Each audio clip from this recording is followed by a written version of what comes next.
It's really more of a mindset.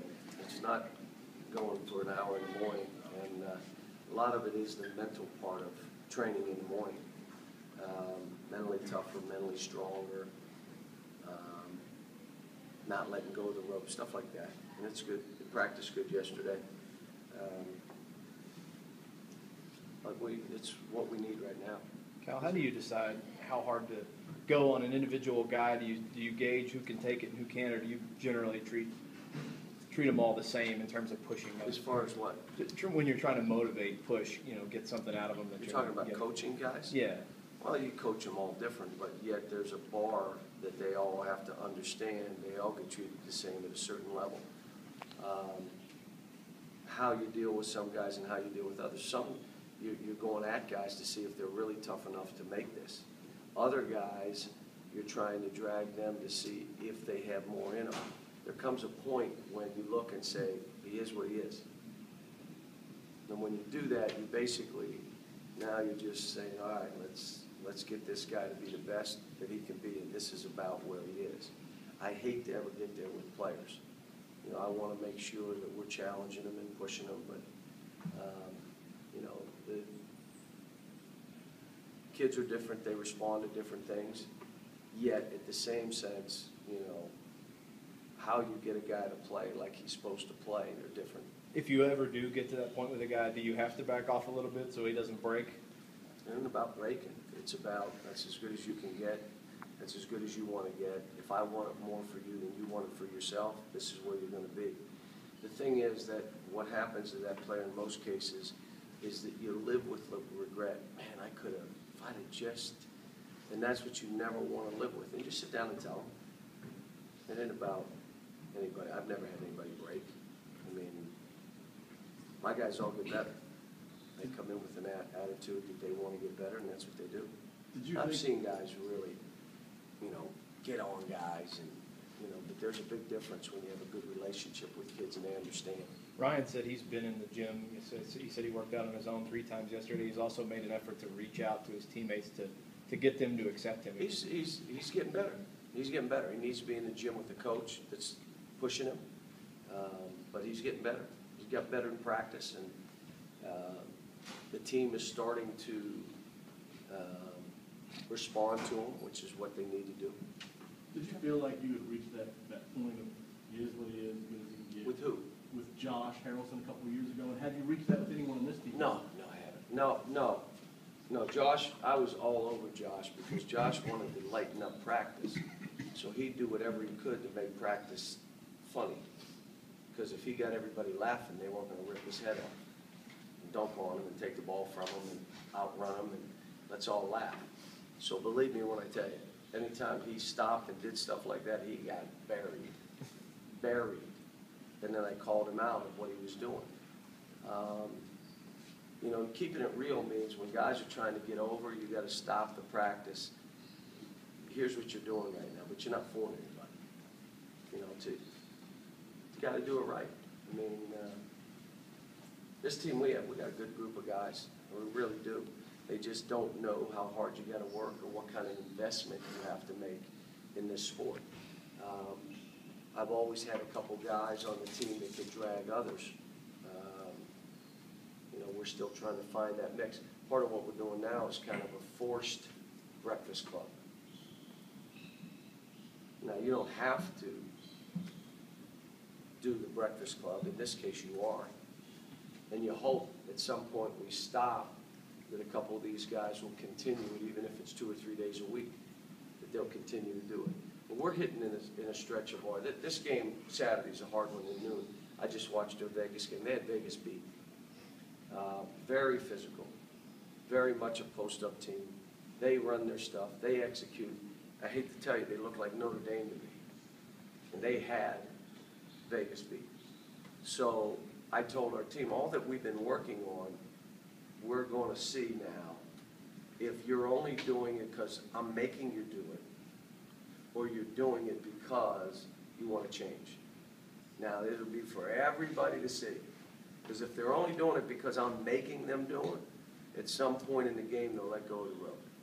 If they're doing it because they know they have to change, they'll play a full game. Now, that doesn't mean you win Saturday, but it means when everybody watches, they leave the building and say, those dudes fought for 40 minutes, I can live with that, we're gonna be fine. And I think that's the response you'll get.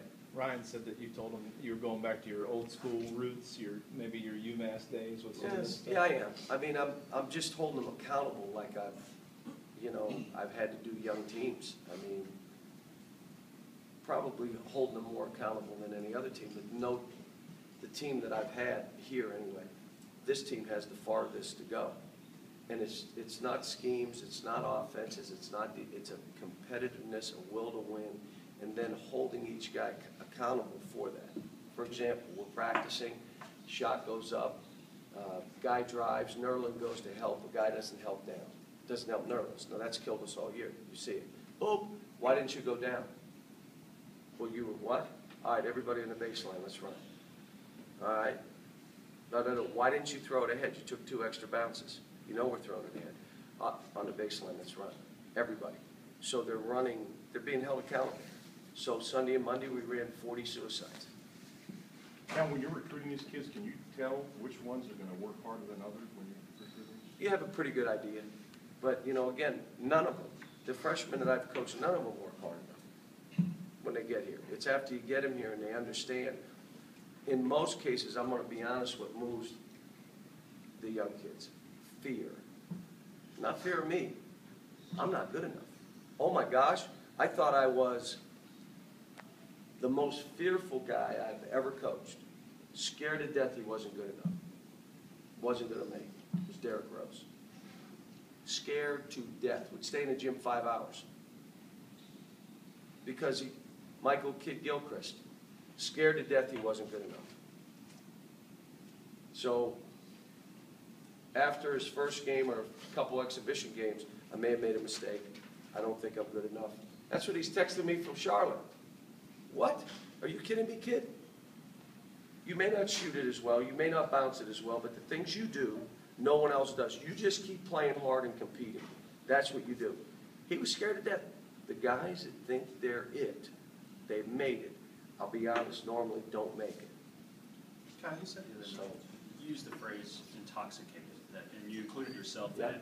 What did you see, or what have you seen that maybe told you that? What are you looking at? Well, I knew all along we weren't as good, and I'm reading everybody, and we're top 5, and we're top 3, and we're this and that. I'm thinking, geez, we're just not that good. I don't know what everybody else is seeing. Maybe I'm missing something. Then you see where they're saying this player's this player's that. And I'm like, you're not competing. The player talent doesn't even have to be equal.